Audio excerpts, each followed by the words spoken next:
नमस्ते प्यारे साथियों, छात्र छात्राओं एवं मेरे मित्रों। आज जैसा कि आप देख रहे हैं, कोई भी व्हाइट बोर्ड नहीं, कोई स्मार्ट बोर्ड नहीं, किसी तरह की कोई पढ़ाई नहीं। आज मकर संक्रांति है और पूरा देश इस मकर संक्रांति को मनाने के लिए हर्षोल्लास से तैयारियां कर रहा है।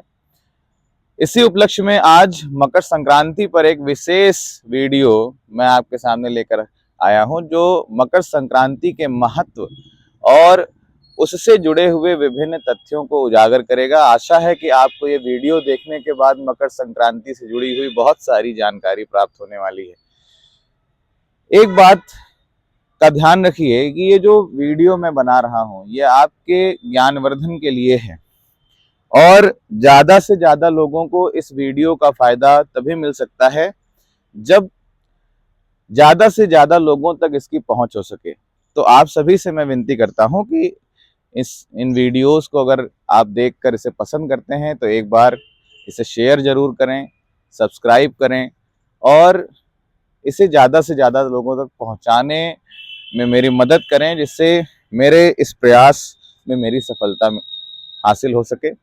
तो आइए स्टार्ट करते हैं वीडियो कि क्या है मकर संक्रांति। एक वर्ड ऐसा संक्रांति जिसे पूरा भारत जानता है, जो भारत की संस्कृति से जुड़ा हुआ शब्द है। संक्रांति क्या है, संक्रांति की परिभाषा क्या है, तो हमारे पास दो अलग अलग तथ्य आते हैं। एक तथ्य है जो संक्रांति को वैज्ञानिक दृष्टि से परिभाषित करता है और दूसरा तथ्य है जो संक्रांति को आध्यात्मिक और ज्योतिष के आधार पर परिभाषित करता है। और आप सभी जानते हैं कि विज्ञान और आध्यात्म में कुछ न कुछ विरोधाभास हमेशा से रहा है। सामान्यतः सरल शब्दों में कहें तो संक्रांति का अर्थ होता है किसी स्थान से दूसरे स्थान पर जाना या स्थान परिवर्तन करना। तो आखिर संक्रांति में कौन स्थान परिवर्तन करता है?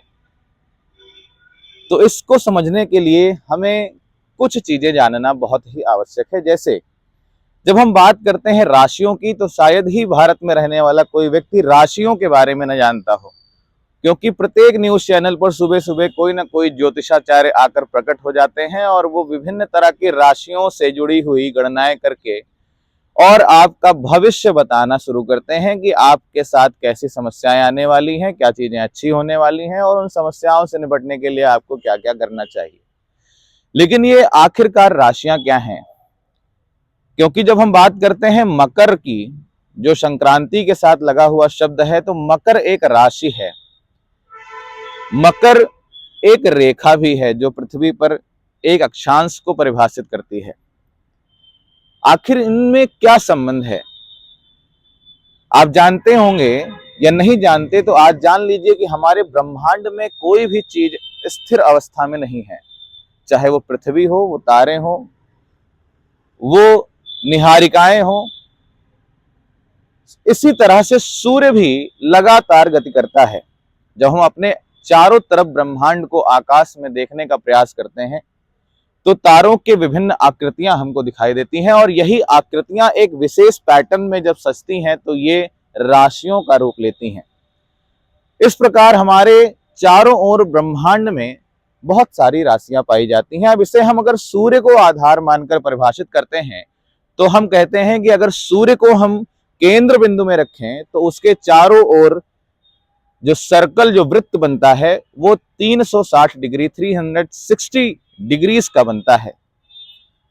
360 डिग्री को अगर हम 30-30 डिग्री के आधार पर 30-30 डिग्रीज पर विभाजित करें तो हम देखेंगे कि प्रत्येक वृत्त, एक वृत्त के अंदर प्रत्येक 12 खाने बनते हैं, 12 प्रकार के वृत्त के भाग हो जाएंगे, क्योंकि 12 को 30 से मल्टीप्लाई करेंगे 360 डिग्री हो जाएगा।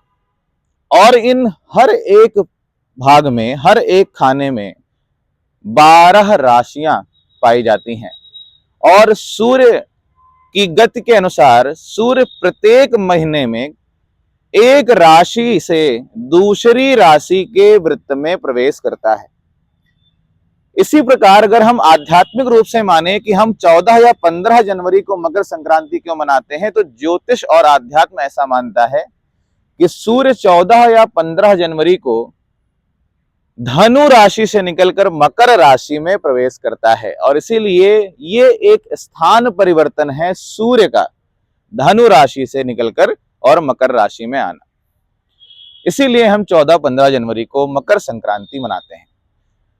अगर इसे हम वैज्ञानिक दृष्टिकोण से देखें, अगर हम इसको भूगोल पर आधारित देखें, तो हम मानते हैं कि जो आपका 21 और 22 दिसंबर का समय होता है, 21 और 22 दिसंबर का समय दक्षिणी गोलार्ध में, जिधर ऑस्ट्रेलिया है, ऑस्ट्रेलिया से होकर मकर रेखा गुजरती है, जो कि 23.5 डिग्री दक्षिणी अक्षांश रेखा है, और सूर्य 21 या 22 दिसंबर को प्रत्येक वर्ष उस मकर रेखा पर लंबवत चमकता है, परपेंडिकुलर उस पर सूर्य की दृष्टि, सूर्य की किरणें पड़ती हैं, और इसलिए 21 या 22 दिसंबर को दक्षिणी गोलार्ध में सबसे बड़ा दिन और सबसे छोटी रात होती है।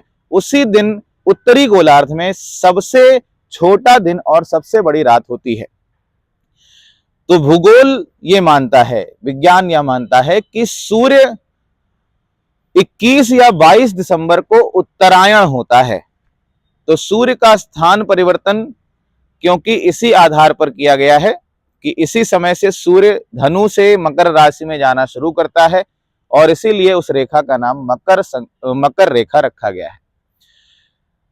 अब मकर संक्रांति का महत्व क्या है? मकर संक्रांति हमारी संस्कृति का एक अभिन्न हिस्सा है, जो कि पूरे भारतवर्ष में विभिन्न प्रकार की संस्कृतियों में अनेक नामों से जाना जाता है।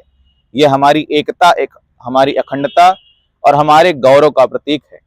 मकर संक्रांति सिर्फ कोई पर्व नहीं है, मकर संक्रांति भारत के लोगों को एकजुटता प्रदान करती है। हम चाहे असम की बात करें, हम या तमिलनाडु की बात करें, हम पंजाब की बात करें, देश के विभिन्न कोनों में इस संक्रांति को विभिन्न नामों से मनाया जाता है। आज के दिन से अगर मैं बात करूं तो तमिलनाडु जो आपका सबसे दक्षिणी राज्य है, वहां ओणम की शुरुआत होती है।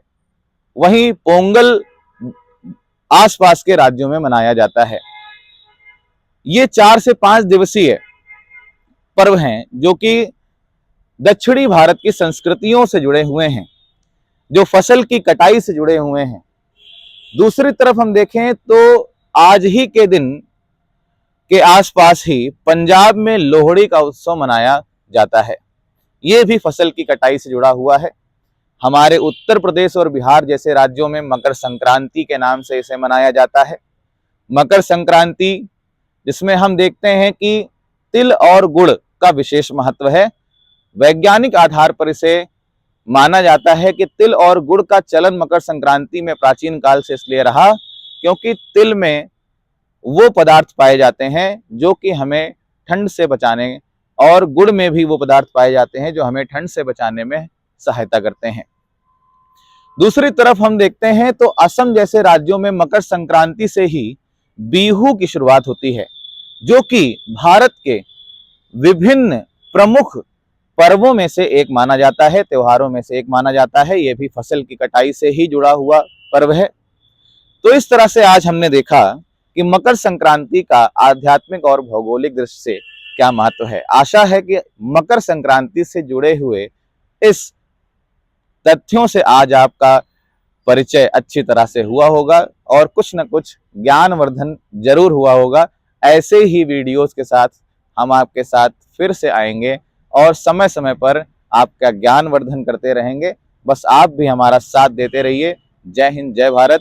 आप सभी को मकर संक्रांति की हार्दिक शुभकामनाएं एवं बधाई। यह मकर संक्रांति आप और आपके परिवारजनों, आपके समाज सभी के लिए सुखदायी हो और आने वाला यह 2026 आप सभी के लिए एक सफलता का परिचायक बन सके। इसी वाणी के साथ आप सभी को नमस्कार, और फिर से जल्दी ही आपके साथ एकेडमिक से जुड़ी हुई कुछ विशेष क्लासेस के साथ उपस्थित होऊंगा। नमस्कार।